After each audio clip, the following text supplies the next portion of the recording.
बिस्मिल्लाहिर्रहमानिर्रहीम। अस्सलाम वालेकुम दोस्तों, कैसे हैं आप सब? ठीक ठाक। उम्मीद करता हूं कि आप सब बखैर हो, आपके ठीक ठाक हों और अपनी अपनी फैमिलीज के साथ खुश भी। अल्लाह पाक आपको हर तरह की बीमारी, परेशानी और नागहानी आफत से दूर रखें। मैं आपका होस्ट फाखर रियाज हाशमी, आप देख रहे हैं मेरा यूट्यूब चैनल। आज का हमारा टॉपिक है बैगर्स पर आज का हमारा टॉपिक है। लास्ट वीडियो आपसे बनाई गई थी, आपके साथ शेयर की थी, जो कि आसिफ रजा के साथ बनाई गई थी। हमें बहुत अच्छे अच्छे कमेंट आए कि फाखर साहब आप ऐसी मोटिवेशनल वीडियोस बनाया करें, आप ग्रो करेंगे। और अल्लाह का शुक्र है कि मुझे वहाँ पर बहुत सारे व्यूज भी आए और कमेंट्स भी आए बहुत ज़्यादा अच्छे अच्छे। मुझे ज़्यादातर आपके कमेंट्स की ज़रूरत है। तो उसके साथ साथ ही हम अपने कैमरामैन का शुक्रिया अदा करना चाहेंगे, जो कि बहुत ही हमारे लिए स्पेशल हैं। स्पेशल इसलिए हैं कि आज हमने जो वीडियो हम बना रहे हैं, ये उनके मरहूने मिन्नत है। वो किस तरह कि आज इनके बगैर हम वीडियो नहीं से बना पा रहे। इनका बहुत ज़्यादा इंतजार किया, फिर ये जाकर जब आए हैं तो इनसे आज हमने वीडियो बनाना स्टार्ट की है। तो क्योंकि ये थोड़ा सा अपनी फैमिली में मसरूफ थे, इनका भी बहुत ज़्यादा तहे दिल से शुक्रिया जी। काशिफ साहब, क्लैपिंग फॉर यू।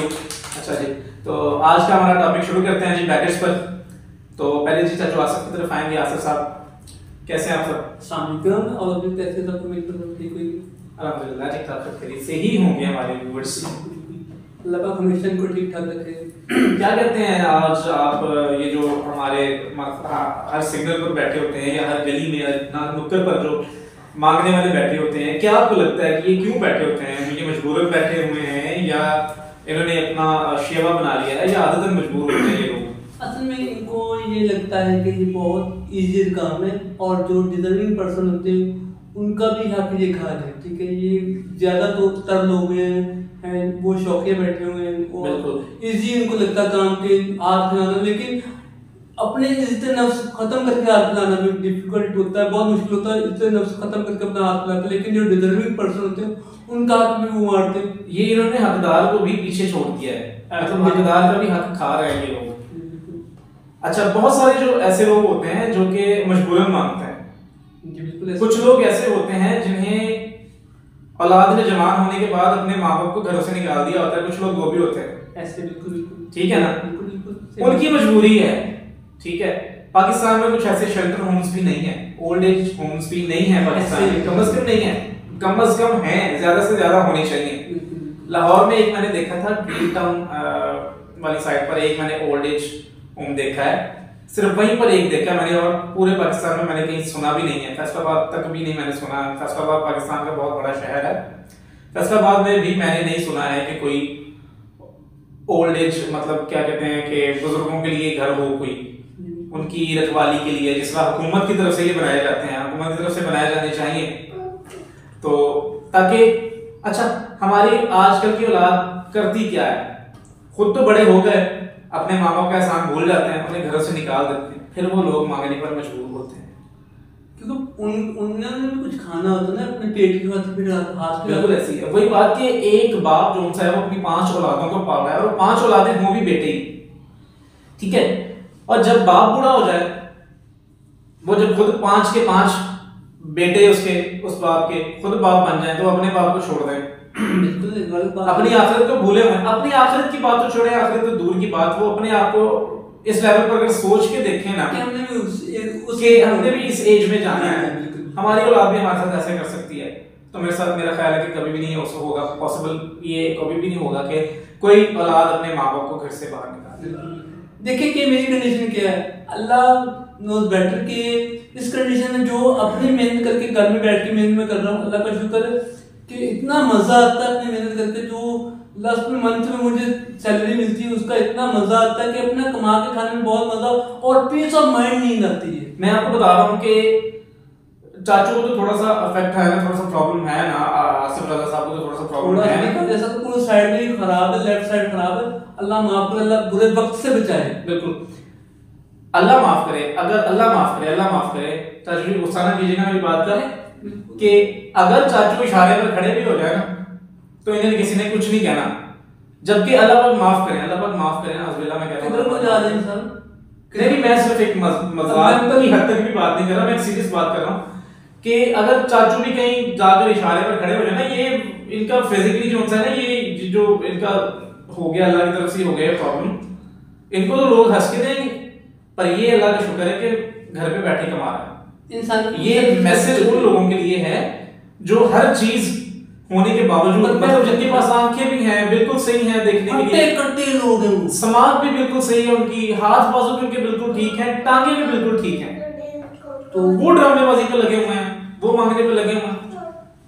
तो ये बात बहुत गलत है, क्योंकि जो जिनका डिजर्विंग पर्सन, फिर वही बात कर रहा हूँ, जिनके हाथ पांव नहीं है वो रोड पे होते हैं, उनको भी नहीं मिलता है इनकी वजह से, ठीक है, जो इनको मिलना नहीं चाहिए उनको मिलता है, जो स्टडी पर्सन है, जो आसिफ साहब सबसे बड़ी बात ये कि अल्लाह पाक को मांगना पसंद ही नहीं है। बिल्कुल अल्लाह पाक को मांगना इस सेंस में पसंद है कि अल्लाह पाक से मांगा जाए, बिल्कुल ऐसे सिर्फ अल्लाह पाक से मांगा जाए, तो इस सेंस में अल्लाह पाक को पसंद है। मैं आज ऑन कैम बात कर रहा हूँ, ऑन कैम बात कर रहा हूँ कि जब भी मांगता हूँ ना, मैं अल्लाह पाक से मांगता हूँ, जितना मांगता हूँ मेरा अल्लाह पाक उतनी मेरी औकात से बढ़कर देता है। बेशक अल्लाह से मांगकर एक बार देखिए अल्लाह पाक आपको बहुत देगा, लोगों से ना मांगे, अल्लाह से मांगे, क्योंकि जैसे कि आप मांगेंगे लोग आप एक बार देंगे, आपको किसी ना किसी बोर्ड पे आपको जितलाएंगे जरूर कि आपको मैंने दिया था, लेकिन वो जात ऐसी कि आपको कभी जितलाएगी नहीं, ऐसे ही, ठीक है ना। तो जैसे ही अक्ल शऊर आता है इंसान में, अल्लाह पाक अक्ल शऊर उस इंसान में पैदा करता है जो इसकी खोज में हो, ठीक है। जब अल्लाह पाक इंसान में अक्ल शऊर, बल्कि अल्लाह पाक इंसान में अक्ल शऊर पैदा कर देता है, बाकी उसे समझने की इंसान की अपनी ताकत होती है, इंसान की अपनी कुव्वत होती है उसको लगाने, उसको समझने की, कि वो उस चीज पर अपनी ताकत लगाए, अपने ज़हन को इस तरफ दौड़ाए कि अल्लाह पाक ने मुझे अशरफुल मखलूकात बनाया है, हर मखलूक से अफजल, सोचने की हिस्से दी है फिर अल्लाह पाक ने उसे। बाकी ऐसा काम होना चाहिए कि मांगने की नौबत ही ना है, मांगने की नौबत ना है, मेरी बात नहीं थी, मैं सिर्फ ये बात करना चाह रहा था कि अल्लाह पाक ने आपको जो शऊर दे दिया, उसके बाद आप सिर्फ इतना देखें कि अल्लाह पाक ने सिर्फ ये फरमाया कि मुझे, अब देखें ना, हम एक दूसरे से मांगना तो हम अच्छा नहीं समझते जी बिल्कुल, और एक दूसरे से मांगना, अगर मैं अल्लाह पाक से नहीं मांगूंगा तो मैंने किससे मांगना है? बिल्कुल सही, मुझे इनसे मांगने का फायदा भी कोई नहीं। इन्होंने, मैं कहता हूँ मैं अगर किसी से मांगूंगा ना, वो बंदा जितलाएगा भी मुझे, कई दफा जितलाएगा, लोगों को भी बताएगा कि यार मैंने इस पे एहसान किया, मैंने इसे पैसे दिए, मैंने इसके मुश्किल वक्त में इसके काम आया। जी बिल्कुल, जबकि एक सजदा करें आप, जी बिल्कुल, 5 वक्त की नमाज पढ़ के सजदे में अगर आप अल्लाह पाक से मांगेंगे ना, तो अल्लाह पाक आपको बेइंतहा रिज़्क़ देंगे। बेशक बेशक, अल्लाह पाक कहते हैं कि जहाज से लेके सुई तक मांगना है तो मुझसे मांगो, नमक भी मांगना है तो मुझसे मांगो। अल्लाह पाक कहता है बस मांगने का ढंग होना चाहिए। और मैं अपने एग्जांपल देता हूँ कि मैं 5 वक्त नमाज पढ़ता हूँ, प्लस तहज्जुद भी पढ़ता हूँ, और मेरी तरफ देख के लोगों नमाज पढ़ना शुरू कर दो। और सेकेंडली लास्ट में मैं ये कहूँगा कि कोई डिसेबल पर्सन को राइट्स देने चाहिए, उनको हक देना चाहिए, वो भी इस माशरे का हिस्सा है, उनको राइट्स दें, और वो भी प्रॉस्पेरिटी से जिंदगी गुजारे, हंसी खुशी जिंदगी गुजारे, ताकि उनको रोड्स पे जाना नहीं पड़े। अल्लाह माफ करे, वही बात दोबारा कहूँगा, हर बंदा डिसेबल पर्सन जो ना, चले मुझे तो नहीं समझते घर वाले, एक शो पीस है घर में, ठीक है, उसको शो पीस समझते, अगर उनको एक नहीं, आपको आपकी बात काट रहा हूँ आसिफ साहब, आपको अगर घर वाले डिसेबल नहीं ना समझते, वो आपकी उनके दिल में आपकी कोई इज्जत है तो नहीं समझते ना, ठीक है। अगर आपको डिसेबल समझने लग जाए ना, ये वाज़ेह मैसेज है सबके लिए, अगर आपको घर वाले भी डिसेबल समझना शुरू करते हैं ना, तो आपको नुक्कर में लगा दें भाई। बिल्कुल बिल्कुल, ये सेंस आप में होनी चाहिए समझने की। बिल्कुल। चले जी, इसके साथ ही अपना टॉपिक यहाँ पर खत्म करते हुए आपसे इजाजत चाहेंगे। हमारी वीडियो कैसी लगी हमें कमेंट करके जरूर बताइएगा, हमें शुक्रिया का मौका दीजिएगा। तब तक के लिए, नेक्स्ट वीडियो तक के लिए अपना ख्याल रखिएगा और चैनल को सब्सक्राइब जरूर करिएगा, और please so kind of you मेरी खातिरी हमारी वीडियो देख लेना, क्योंकि हम बहुत मेहनत से वीडियो बनाते हैं, कैमरा हम स्पेशल कैमरा मंगवाते हैं, ठीक है। So kind of its my humble request कि हमारी वीडियो को ज्यादा से ज्यादा देखें, शेयर करें, ताकि हम आवाम तक ग्रो कर सके और आप तक मोटिवेशनल वीडियोस ला सके। अपना बहुत सारा ख्याल रखिएगा। अल्लाह हाफ़िज़।